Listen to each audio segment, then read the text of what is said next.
അതെനിക്ക് പറയാൻ സാധിക്കില്ല. പക്ഷെ ജയരാജനെ സംബന്ധിച്ചല്ലോ ഇനി അതിനെ പോലെ തർക്കം വേണ്ടല്ലോ. അത് മുഖ്യമന്ത്രി പറഞ്ഞാണെങ്കിൽ അദ്ദേഹം പറയട്ടെ, മുഖ്യമന്ത്രി പറഞ്ഞിട്ടാണ് എന്ന്. പക്ഷെ എന്തായാലും അദ്ദേഹത്തിന്റെ പേരിൽ അടുത്ത ദിവസം നടപടി ഉണ്ടാവുന്നതാണ് ഞങ്ങൾക്ക് കിട്ടിയ വിവരം, അത് ജയരാജന്റെ പേരിൽ. അപ്പൊ കുറെ കൂടെ സത്യം പുറത്തു വരും. അതുവരെ വെയിറ്റ് ചെയ്യാം. ജാവദേക്കർ താങ്കളെ കണ്ടിരുന്നോ? എന്നെ കണ്ടിട്ടൊന്നുമില്ല. എന്നെ ജാവേദ്കറും കണ്ടിട്ടില്ല, പിന്നെ വേറെ ആരും കണ്ടിട്ടില്ല. ഒരു BJP നേതാവും ഞാൻ കണ്ടിട്ടില്ല. ഇനി അതടിച്ചു മൂട്ടണ്ട.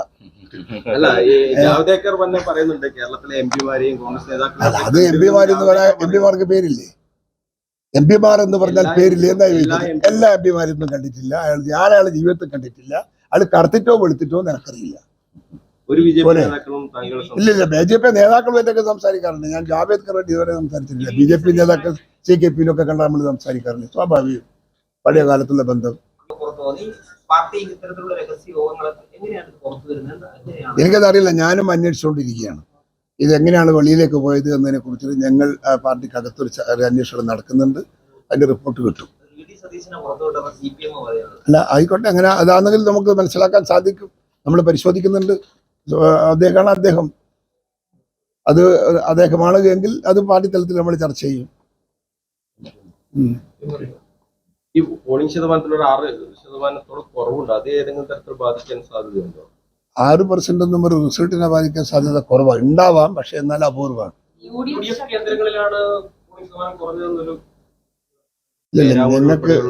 ഞങ്ങൾക്ക് അങ്ങനെ പേരാപൂരൊന്നും കുറഞ്ഞിട്ടൊന്നുമില്ല. ലീഗിന്റെ വോട്ട് അത് കുറഞ്ഞിട്ടുണ്ടോ? ഒരിക്കലുമില്ല. ലീഗിന്റെ വോട്ടൊക്കെ കൃത്യമായി വോട്ട് നമുക്ക് പോളിംഗ് വന്നിട്ടുണ്ട്. ആ ഏറിയെന്ന് സമസ്തയുടെ ഭാഗത്ത് നിന്ന് ഏതെങ്കിലും തരത്തിലൊരു നമുക്ക് നഷ്ടം ആരും ഭാഗത്തുനിന്നും ഉണ്ടായിട്ടില്ല. നമ്മളെ വോട്ടിലും നമുക്ക് പൂർണ്ണ വിശ്വാസമുണ്ട്. അതുകൊണ്ട് നമുക്ക് വോട്ട് കിട്ടിയ വോട്ട് നമ്മൾ കണക്ക് കൂട്ടി നമ്മൾ ഏതാണ്ട് കിട്ടിയിരിക്കുന്ന കണക്കനുസരിച്ച് നമുക്ക് റിസൾട്ടിൻ്റെ അകത്തും നമുക്ക് മോശം ഉണ്ടാവില്ല. പോളിംഗ് പെർസെൻറ്റേജ് കുറച്ച് കുറവുണ്ടെന്നുള്ളത് യാഥാർത്ഥ്യം. പക്ഷേ UDF-ന് വളരെ അനുകൂലമായ രാഷ്ട്രീയ സാഹചര്യമായിരുന്നു ഈ കഴിഞ്ഞ തെരഞ്ഞെടുപ്പ്. നമ്മൾക്ക് അനുഭവവേദ്യമായത് അങ്ങനെയാണ്. നല്ല ഭൂരിപക്ഷം ഉണ്ടാവും. കണ്ണൂരിലുണ്ടാവും ഭൂരിപക്ഷം, കേരളത്തിലുണ്ടാവും. കഴിഞ്ഞ തവണത്തെ ഒരു ഭൂരിപക്ഷം കണ്ണൂരിലേക്ക് കിട്ടുമോ? ഏതാണ്ട് അതിന് ആ ലെവലിൽ കിട്ടും.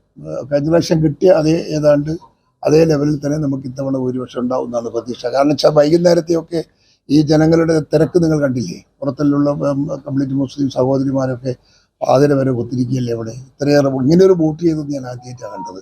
ഞാൻ എത്രയോ സ്ഥാനാർത്ഥിയായി മത്സരിച്ചിട്ടുണ്ട്, എത്രയോ തവണ ഈ ഇലക്ഷൻ കണ്ടിട്ടുമുണ്ട്.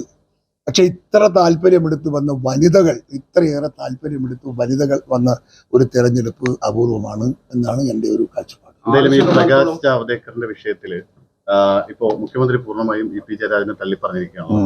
ഇങ്ങനെയാണ്. അതാണ് പിണറായി വിജയൻ. ഈ രാജ്യത്ത് കേരളത്തിലെ ജനങ്ങൾ മനസ്സിലാക്കണം, ഒരു മുഖ്യമന്ത്രിയാണെന്ന് ഓർമ്മ വേണം. അദ്ദേഹവും ജാവേദ്കറും തമ്മിൽ എന്തിനാ കണ്ടുമുട്ടിയത്? എവിടെയാ കണ്ടുമുട്ടിയത്? അദ്ദേഹം പറയുന്നു പൊതുപരിപാടിയിലാണ്. ആരെങ്കിലും അറിഞ്ഞോ കേരളത്തിൽ അങ്ങനെ ഒരു പൊതുപരിപാടി പങ്കെടുത്തത്? ഇല്ല. അപ്പൊ ജാവേദ്കറെ കാണുകയും ചെയ്തു, കണ്ടുവെന്ന് അദ്ദേഹം സമ്മതിക്കുകയും ചെയ്തു. അതൊരു കളവ്, കാരണം പറഞ്ഞ ഒരു കളവ്, ഒരു പൊതുപരിപാടിയാണ്. മുഖ്യമന്ത്രി പങ്കെടുക്കുന്ന ഒരു പൊതുപരിപാടി കേരളത്തിലെ ജനങ്ങൾ അറിയില്ലേ? ജാവേദ്കറെ പോലുള്ള ഒരു BJP-യുടെ നേതാവും മുഖ്യമന്ത്രിയും ഒരു പൊതുപരിപാടിയിൽ പങ്കെടുക്കുമ്പോൾ നിങ്ങൾ മാധ്യമങ്ങൾ അറിയില്ലേ? നിങ്ങൾ അറിഞ്ഞിട്ടുണ്ടോ? ഈ കേരളത്തിലെ ജനങ്ങൾ അറിയണ്ടേ? അവരാരെങ്കിലും അറിഞ്ഞിട്ടുണ്ടോ? എന്തുകൊണ്ട് അറിഞ്ഞില്ല? അത്രയും രഹസ്യമായിട്ടാണ് അദ്ദേഹം നടത്തിയ പരിപാടിയെങ്കിൽ ആ പരിപാടിയുടെ അജണ്ട എന്താണ്? ഇതൊക്കെ ചോദിക്കുമ്പോൾ ഉത്തരം പറയണ്ടേ? അതുകൊണ്ട് ഇതിന്റെ അർത്ഥം എന്താണെന്ന് ചോദിച്ചാൽ ജാവേദ്കറുമായി മുഖ്യമന്ത്രിക്ക് നേരത്തെ ബന്ധമുണ്ട് എന്നാണ്. അത് ഇന്നാൾ സന്ദേഹത്തിന് സമ്മതിക്കേണ്ടി വന്നു. ജയരാജനെ കുറ്റം പറഞ്ഞിട്ട് കാര്യമൊന്നുമില്ല. ജയരാജൻ ജാവേദ്കറെ കണ്ടു എന്നുള്ളത് ഞാൻ സമ്മതിച്ചു. അദ്ദേഹം തുറന്നു പറഞ്ഞു, ഞാൻ സമ്മതിച്ചിരിക്കുന്നു, ഞാൻ കണ്ടു എന്ന് പറഞ്ഞു. മുഖ്യമന്ത്രി അത് പറയണം, സത്യം. മുഖ്യമന്ത്രി കേരളത്തിലെ ജനങ്ങളോട് സത്യം പറയണം. എന്നിട്ട് എന്തുകൊണ്ട് കണ്ടു എന്നുള്ളത് പറയണം. ഇതൊക്കെ ഒരു അന്തർധാരയാണ് രാഷ്ട്രീയത്തിൽ. സ്വന്തം മകളുടെയും കുടുംബത്തിൻ്റെയും താല്പര്യം സംരക്ഷിക്കാൻ BJP-യുടെ സഹായം അനിവാര്യമാണെന്ന അറിവ് മുഖ്യമന്ത്രിക്കുണ്ട്. അതുകൊണ്ടാണ് എന്ത് നാണം കെട്ടും മുഖ്യമന്ത്രി ഈ പരിപാടിക്കൊക്കെ നിൽക്കുന്നത്. അതുകൊണ്ട് അല്ലെങ്കിൽ നിൽക്കൂല ഒരു മുഖ്യമന്ത്രി.